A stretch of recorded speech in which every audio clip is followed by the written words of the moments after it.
السلام عليكم ورحمة الله وبركاته. ماتي يوتيوب channel حرقود إدو جرت مرقا نجني ربي سمبر عجلاتو بليين كيا من ترجم نقوم من أقول الشاتي من أقول الشات تكون نافشيني رفنة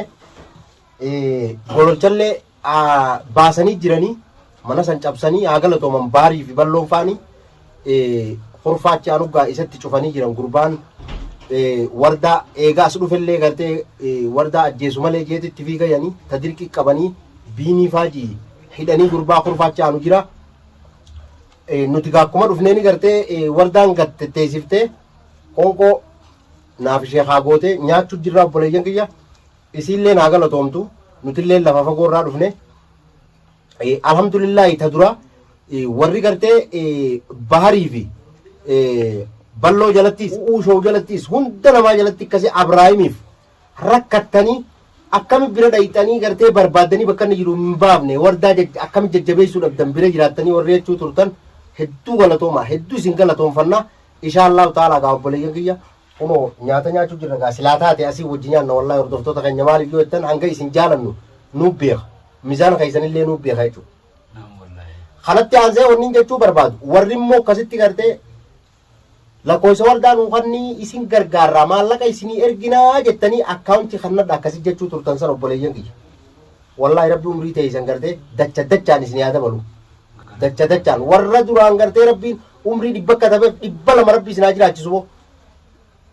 waan ramadaanni as deemu qabu kana gartee rabbi isin haa argachiisu rabbi isin haa milkeessu obboleeyyan kiyya waan biraa jechuun barbaadu maaliif yoo jettan tokkummaa fi jaalala gartee isin akkasin nu jaalattanii akkasin nu dirqitanii qaaxiraan wajjin bultanii dalagaa wallaaltanii akkasitti rakkattan santo obboleeyyan kiyya na duraan mul'ataa jechuudha. Silaa taate har'a tokko keessanitti galata gartee osoo naa taate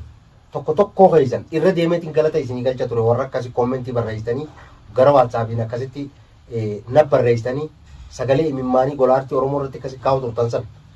obboleeyyan kiyya wallaahi hedduu isin jaalanna. Alhamdulillaahi waa takka yaaddayna kunoo sheeninis na bira jiraa. Waliin jirraa mannitti argamnu kun gaanii agartan mana gololchaati amma akkuma dhufneeni qonqoo nyaachaa jirraa obboleeyyan kiyya gololchaas mana biraa keessatti hidhaa jira isatti du'aayi nu godha amma rabbi nuuf haa fayyisuu jaadha akkuma gartee barbaaddanii namni as baase as nuu miti obboleeyyan kiyya nuti sababa taane malee isintu as baase obboleeyyan kiyya du'aayi itti nu godhaadha alhamdulillaahi dhufne as jirra amma gaa nutis dadhabbii baafanneetuma inninis gartee haa qabbaneeffatu isaas dawaa takka gartee itti godhanii sanbooda gaa quraanatti jalqabna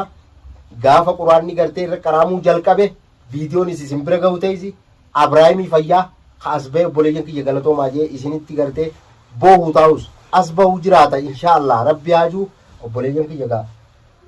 fagoo jirtan silaarra hojii nyaanna qonqoo tana tagammachuuti alhamdulillaahi wardaanis haa galatoomtu wallahi akkuma nuti ol seenneen kun qonqoo nu kannite Sheikh Amee dunniin raanfadhee yoo hordoftoota salantaa gaafa dhugaanii nyaadhamani. Assalamu alaikum warahmatullahi wabarakatuh. Hordoftoota hargee hojjechaa nageenya fayyaa bakka jettan hundutti isin bira haa ga'u jechaa inshaallahu ta'ala mana golchaa jirraa du'aa jabaadhaa. Assalamu alaikum warahmatullahi wabarakatuh. Hordoftoota keenya amma gaa quufni alhamdulillah nutiisi obboleeyyan kiyya wanni jechuu barbaade gaa laal biiftuu qofa rabbii isin harkaa naqu akkasii bakka dhufee biiftuu qofa rabbii isin harkaa naqu takkittii tana du'aa godhaa maal nu gootiin gololcha manaa qabna oliidha ni fannifna yoo rabbi jee inshaallahu ta'ala kanaafuu obboleeyyan kiyya du'aa nu godhaadha hanga gartee viidiyoo fayyaatiin walitti deebinutti assalamu alaikum warahmatullahi wabarakatuh.